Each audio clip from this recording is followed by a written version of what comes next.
अमरिंदर जी, बिहार चुनाव की तो अभी घोषणा हुई नहीं, लेकिन जिस तरीके से रोजाना खबरें आ रही हैं और जो हलचलें मच रही हैं उसमें हर दिन एक नया अध्याय जैसा जुड़ता जा रहा है। अभी कल ये चर्चा थी कि नीतीश कुमार नहीं आए और भाई वीरेंद्र का जो बयान आ गया, उस बयान के बाद भी, क्योंकि न नीतीश कुमार की तरफ से कोई सफाई आई, न जेडीयू के किसी और नेता ने कुछ कहा, न आरजेडी की तरफ से भी कोई बयान आया, जैसा होता है कि ये पार्टी का ये मतलब ये स्टैंड नहीं है, ये उनका अपना निजी विचार है, इस तरह की बातें बोल देते हैं अगर किसी भी बात से असहमति होती है तो।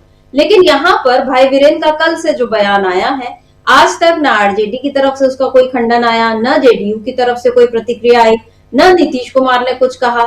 और आज नीतीश कुमार की जो वो प्रगति यात्रा निकाल रहे थे 23 दिसंबर से, आज उसका समापन भी होना है, आज उसका आखिरी दिन है। तो वो पटना पहुंचकर वो बड़ी घोषणाएं करने वाले माना जा रहा है कि चुनाव को देखते हुए वो बहुत सारे अपनी प्लानिंग बताएंगे।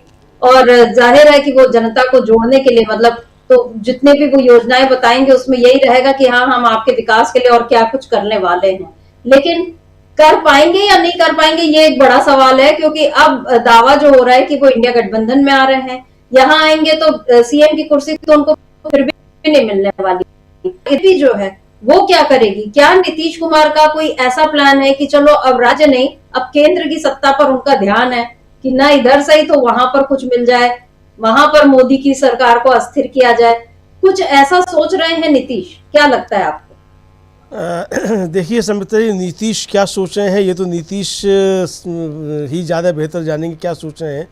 लेकिन जो नीतीश के दिमाग में चल रहा है उसको लोग पढ़ जरूर रहे हैं कि नीतीश के दिमाग में चल क्या रहा है। और जो लोग दिमाग पढ़ने की कला में माहिर होते हैं वो नीतीश का दिमाग अच्छे तरीके से पढ़ पा रहे हैं। हालांकि नीतीश के दिमाग से ज़्यादा नीतीश कुमार के पेट में चलता है, जैसा कि हम लोग पहले भी चर्चा कर चुके हैं। लालू प्रसाद यादव इस बात को कह चुके हैं कि उनके पेट में जो दांत हैं, लेकिन वो पेट के दांत जो है वो कभी कभी दिमाग में से मालूम भी पड़ जाते हैं। और ये मालूम पड़ रहा है कि नीतीश कुमार के दिमाग में चल क्या रहा है।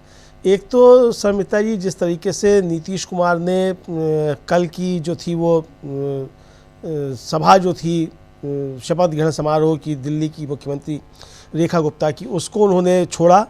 और उसके साथ साथ एनडीए के मुख्यमंत्रियों की और उप मुख्यमंत्रियों की जो बैठक थी उसमें भी नीतीश कुमार नहीं आए। यानी कि एक तरीके से नीतीश कुमार जो है, अच्छा इससे पहले भी वो आए थे दिल्ली, तब प्रधानमंत्री से बिना मिले चले गए थे दिसंबर में भी, और अभी जब आए थे फरवरी में तब भी वो प्रधानमंत्री से बिना मिले चले गए, जबकि उनके दोनों बार जो थे प्रधानमंत्री से मिलने के कार्यक्रम तय थे। यानी इसका मतलब साफ तौर पे ये समझा सकता है कि नीतीश कुमार अब प्रधानमंत्री नरेंद्र मोदी के साथ मंच शेयर करने से शायद बच रहे हैं और उनसे मुलाकात करने से भी बच रहे हैं, क्योंकि हो सकता है कि वो उनके दिमाग में कुछ चल रहा हो, नीतीश कुमार के उनकी कुछ प्लानिंग चल रही हो और धोखे से भी प्रधानमंत्री से बातचीत में कुछ निकल ना जाए मुँह से क्या चल रहा है, तो उसके लिए फिर प्रधानमंत्री अपनी तैयारियां शुरू कर दें। तो हो सकता है नीतीश कुमार के मन मस्तिष्क में ये चीज़ें चल रही हों। दूसरी बात शर्मिता जी ये कि जब भाई वीरेंद्र जो आरजेडी के विधायक हैं उनका वक्तव्य आया कि भाई वो इसलिए नहीं गए वहाँ रेखा गुप्ता के शपथ ग्रहण समारोह में चूँकि वो हमारे साथ आने वाले हैं, यानी इंडिया गठबंधन में आने वाले हैं। इससे ज़्यादा स्पष्ट बात तो शर्मिता जी किसी ने नहीं कही थी अभी तक कि वो इंडिया गठबंधन में आने वाले हैं। लालू प्रसाद यादव का भी जो बयान आया था वो आया था कि हाँ हमारे दरवाजे खुले, वो आए आकर काम करें। ये तो नहीं कहा था कि वो आ रहे हैं। लेकिन भाई वीरेंद्र ने तो साफ तौर पे कह दिया कि वो इसलिए नहीं गए, मतलब ये बता भी दिया कि वो इसलिए नहीं गए क्योंकि अब अच्छा, अब इस पर तो जाहिर बात है कि चर्चा होगी, शक की सुइयाँ घूम सकती हैं कि आप दिल्ली में थे और आप दिल्ली में प्रधानमंत्री से बिना मिले लौट कर चले आए और फिर आप रेखा गुप्ता के उस कार्यक्रम में भी नहीं पहुँचे। अच्छा, कल जब हम लोग चर्चा कर रहे थे शर्मिता जी, उस समय तक नीतीश कुमार ने बधाई भी नहीं दी थी रेखा गुप्ता को। शाम में बहुत देर में जाकर उनकी जो है बधाई आई है, जबकि तमाम लोगों की बधाइयाँ भी जा चुकी थी। योगी आदित्यनाथ नहीं आए थे, तो हालांकि उन्होंने भी बहाना बनाया था योगी आदित्यनाथ ने, लेकिन उन्होंने कम से कम एक ट्वीट कर दिया था जिसमें वो शपथ ले रही थी उसी समय कि भाई हम आपको बधाई देते हैं और बजट का सत्र है तो हम इसलिए नहीं आ पा रहे हैं। हालांकि बजट पेश हो चुका था तो, लेकिन उन्होंने कर दिया था। यानी एक तरीके से वो जो बातें चलती उस पर एक विराम लगाने की कोशिश तो योगी आदित्यनाथ की तरफ से हुई। नीतीश कुमार की तरफ से इस तरह की कोई कोशिश भी नहीं हुई कि वो इस तरीके से कोई बात करे। तो अब शर्मिता जी ये साफ तौर पे समझा जा सकता है कि नीतीश कुमार के मन में कुछ ना कुछ चल रहा है।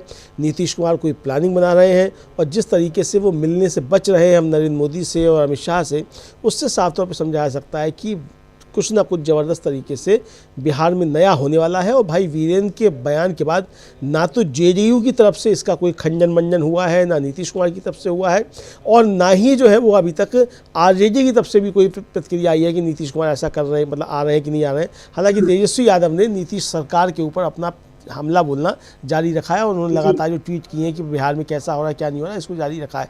लेकिन इसके साथ साथ जो तेजस्वी यादव सवाल उठाते हैं उसमें एक बात जरूर जोड़ते हैं कि अगर अभी राजद की सरकार होती तो कहा जाता कि जंगल राज है, लेकिन जब डबल इंजन की सरकार है तब मीडिया खामोश है, ये बात जोड़ते हैं। यानी कि अभी भी इसको नीतीश की सरकार ना बताकर एनडीए की सरकार बताया जा रहा है।